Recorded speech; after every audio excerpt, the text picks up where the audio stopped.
बिस्मिल्लाहिर्रहमानिर्रहीम। अस्सलामुअलैकुम। इल्म की बात देखने वालों को राव कमर रिजवान नई वीडियो में खुश आमदीद कहता है। दोस्तों, एक बार का जिक्र है कि एक मस्जिद में लोग नमाज अदा कर रहे थे। नमाज से फारिग होने के बाद इमाम साहब ने दुआ फरमाई और दुआ के बाद तमाम लोगों को मुखातिब किया। हजरात, आज यहाँ पर एक साहब तशरीफ लाए हैं। वो कोई वाइज नहीं है, यानी कोई इमाम नहीं है, कोई बयान देने वाले नहीं है, लेकिन अपनी जिंदगी का एक नाकाबिले फरामोश वाकया सुनाकर लोगों को गफलत से बेदार करने की अपनी सी कोशिश करते हैं। मैं आपसे गुजारिश करूंगा कि आप थोड़ा सा वक्त निकालकर इनका यह वाकया सुन लीजिए। इमाम साहब के लहजे में कुछ ऐसा असर था कि कोई भी अपनी जगह से हिला नहीं। सब लोग उन साहब की तरफ मतवज्जे हो गए जो इमाम साहब की जगह पर मिंबर पर आ खड़े हुए थे। उस शख्स में बज़ाहिर तो ऐसी कोई गैर मामूली बात ना थी। गांव वाला लिबास था, वो एक आम इंसान था। उसका आम सा हुलिया देखकर चंद लोगों ने आपस में बातें करना शुरू कर दी। न जाने क्या हम बातें करना चाहते हैं। जबकि उन्होंने बात करना शुरू की तो बोलते हुए लोग चुप हो गए। मजमे पर सकूत और खामोशी तारी हो गई। उसकी आवाज में कुछ ऐसी पुरस्रारियत थी कि जब वो बोलता तो हवा भी थमी थमी सी महसूस होती। कुछ ही देर में सबको एहसास हो गया कि ना तो वो एक आम इंसान था और ना ही वो वाकया मामूली था जो वो सुनाने जा रहा था। उस शख्स की आवाज गोया के किसी गहरे कुएं से उभरती हुई सुनाई दे रही थी। वो कह रहा था, साथियों, मैं जो आपको वाकया सुनाने जा रहा हूँ ये कोई मन घड़त किस्सा नहीं है। यानी मैं अपनी तरफ से आपको ये वाकया सुनाने नहीं जा रहा, कोई फर्जी कहानी या किस्सा नहीं है, बल्कि ये मुझ पर बीतने वाला एक हरफ बहरफ सच्चा वाकया है। 10 साल हो गए हैं जहां जहां मौका मिलता है जिंदा लाश बनकर इस वाक़े को सुना रहा हूं। शायद कि किसी के दिल में मेरी बात उतर जाए। मैं एक गांव का रहायशी हूं और ये वाक़या उसी इलाके में जंगल में मेरे साथ पेश आया।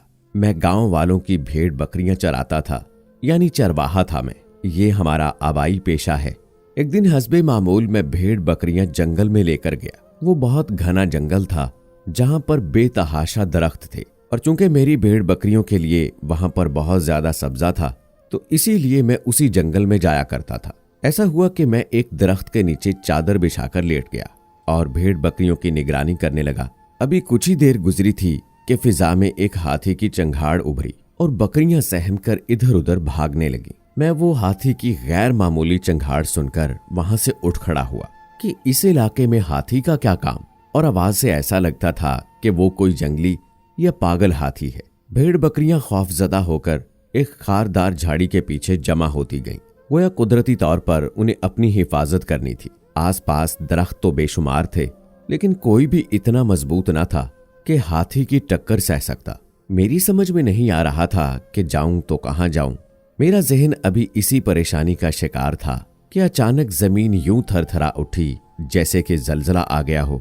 मेरे रहे सहे औसान भी खता हो गए, होश गुम हो गए और मैं एक अनजानी सिमत में भाग खड़ा हुआ। अभी मैं कुछ दूर ही गया था कि मैंने भारी भरकम हाथी के कदमों की आवाज अपने पीछे आती सुनाई दी। मैं सिमत बदल बदल कर भागता रहा, कभी यहां कभी वहां, लेकिन भला एक पागल हाथी की रफ्तार का क्यों कर मुकाबला कर सकता था। स्याह अफरियत यानी बला मौत बनकर किसी भी वक्त मेरे सर पर मेरा कचूमर निकाल सकता था, लेकिन शायद कुदरत को कुछ और ही मंजूर था और अचानक यूं गुंबद नुमा इमारत वीराने में मेरे सामने आ गई, गोया जमीन से उगाई हो। बज़ाहिर वो किसी मजार या मंदिर वगैरह का गुंबद था। दाखिले के लिए एक छोटी सी खिड़की थी। एक पल में ही मेरा रुख उस जानिब हो चुका था। खिड़की नुमा जगह इतनी छोटी थी कि हाथी कोशिश के बावजूद उसमें दाखिल नहीं हो सकता था। मैं आंधी और तूफान की तरह उस इकलौते कमरे में जा घुसा। बीच में उसके एक पुख्ता कब्र थी, यानी पक्की कब्र बनी हुई थी उस कमरे के बीच में, और उसके ऐन ऊपर छत से एक भारी जंजीर लटक रही थी। अंदर बामुश्किल इतनी ही जगह थी कि मैं एक तरफ खिसक कर खड़ा हो सकता था। कब्र पर खड़ा होना मुझे गवारा न था। हाथी भी चंद लम्हों की देर के बगैर मेरे सर पर पहुंच गया था। अल्लाह का शुक्र कि वो गुंबद नुमा इमारत बहुत पुख्ता थी, वरना एक ही टक्कर में हाथी उसे जमीन बोस कर डालता। जब हाथी उस खिड़की से अंदर दाखिल ना हो सका तो उसने अपनी सूंड अंदर दाखिल की, मुझे मारने की कोशिश करने लगा। अब तो मुझे यकीन हो गया कि ये पागल हाथी मेरी जान लेकर ही छोड़ेगा। एक आध बार हाथी की सूंड बड़ी सख्ती से मेरे जिस्म के साथ टकराई और मैं अंदर तक हिलकर रह गया। अगर एक आध बार वो मजीद इसी तरह मुझे लगती तो करीब था कि मैं बेहोश होकर गिर पड़ता। अगले ही लम्हे एक अजीब बात हुई और मुझे अपनी मौत का यकीन हो गया। कब्र के अंदर से एक ऐसी आवाज आई जैसे कोई तकलीफ से गला फाड़ कर चीख रहा हो। मैंने अज़ाबे कब्र के कई वाकयात सुन रखे थे, लेकिन अपने कानों से ऐसी चीखें पहली बार सुन रहा था। इससे पहले कि मैं मजीद पागल हो जाता, मेरे होश उड़ जाते, मैं अपने आपे से बाहर हो जाता, क्योंकि वो मंजर देखकर मेरा दिल दहल रहा था। मैंने एकदम कब्र को देखा। कब्र की एक जानिब शगाफ नुमा मकाम था, यानी एक सुराख बना हुआ था। उस सुराख से एक गैर मामूली यानी बहुत बड़ी जिसामत का एक काला बिच्छू निकला और दीवार पर से होकर मेरी जानिब रेंगने लगा। जो ही बिच्छू कब्र से निकला, उस कब्र में मौजूद इंसान की चीखें रुक गईं। कोई दूसरा इंसान मेरी उस वक्त की कैफियत का अंदाजा नहीं लगा सकता। यानी एक तरफ पागल सरमस्त हाथी और दूसरी तरफ कब्र का बिच्छू, और नीचे कब्र में अजाबे कब्र से तड़पता एक नामालूम वजूद।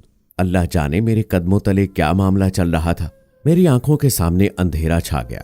जब कुछ न सूझा तो फिजा में झूलती हुई जंजीर को पकड़कर हवा में झूल गया और अपना वजूद इस हद तक समेट लिया कि सूंड और बिच्छू दोनों की जद से दूर रहूं। अब मैं कब्र के ऐन ऊपर हवा में लटक रहा था। जैसे हाथी की सूंड चक्कर काटकर दीवार से टकराई, स्याह बिच्छू उसकी जद में आ गया। मालूम नहीं कि बिच्छू का क्या बना, लेकिन अगले ही लम्हे हाथी बेदम होकर जमीन पर आ गिरा। कुछ लम्हे के लिए फिजा में खरखराहट की आवाजें गूंजती रहीं, यानी कि हाथी के तड़पने की आवाजें गूंजती रहीं। फिर हरसू मौत का सन्नाटा छा गया। बिच्छू का भी नामो निशान न था। शायद वो हाथी का सूंड लगते ही वापस कब्र में जा घुसा था और हाथी उसके जहर की ताब न लाते हुए अपनी जान से हाथ धो बैठा था। जब मुझे यकीन हो गया कि हाथी मर चुका है और अब नहीं उठेगा, तो जंजीर छोड़कर नीचे उतरा।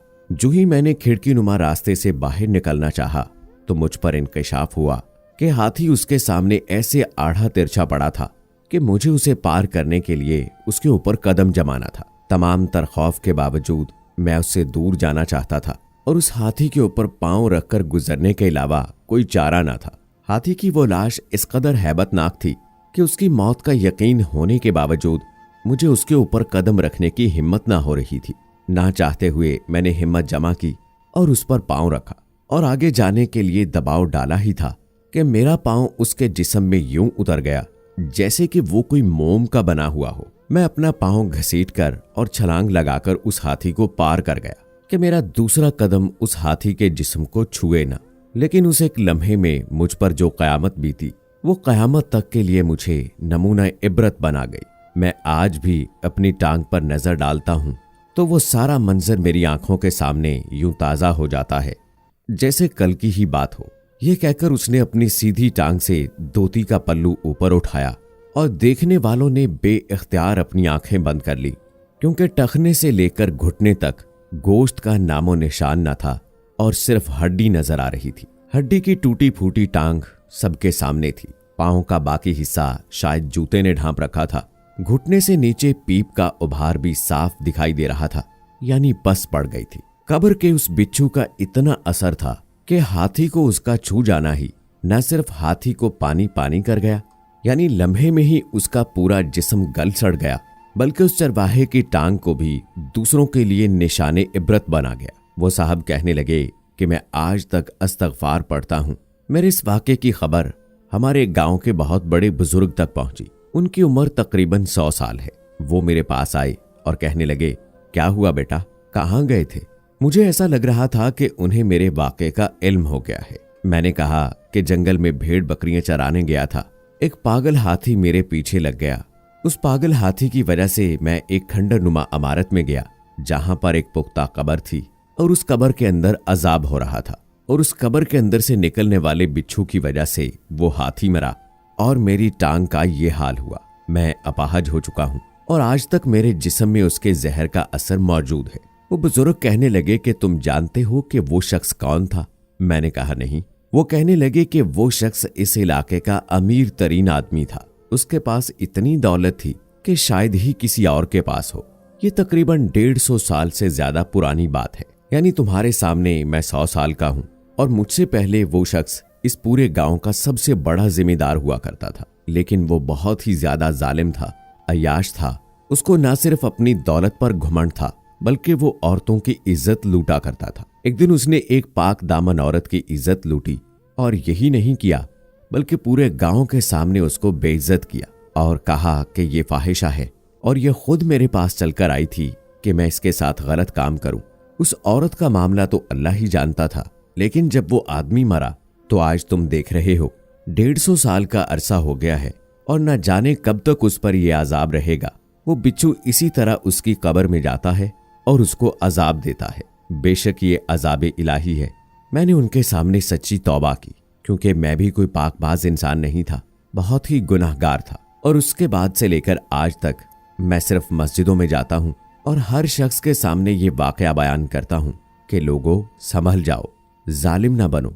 किसी बाकिरदार औरत पर तोहमत लगाना ये तो बहुत बड़ा गुनाह है, लेकिन किसी की इज्जत लूटना और उसको सबके सामने बदनाम करना तो फिर ये मामला तो अल्लाह की जानिब चला जाता है। और बेशक अल्लाह खूब इंसाफ करने वाला है। और दोस्तों आखिर में अल्लाह ताला से दुआ करते हैं कि अल्लाह ताला पूरी उम्मत मुसलमा को अजाब कब्र से बचाए, आमीन।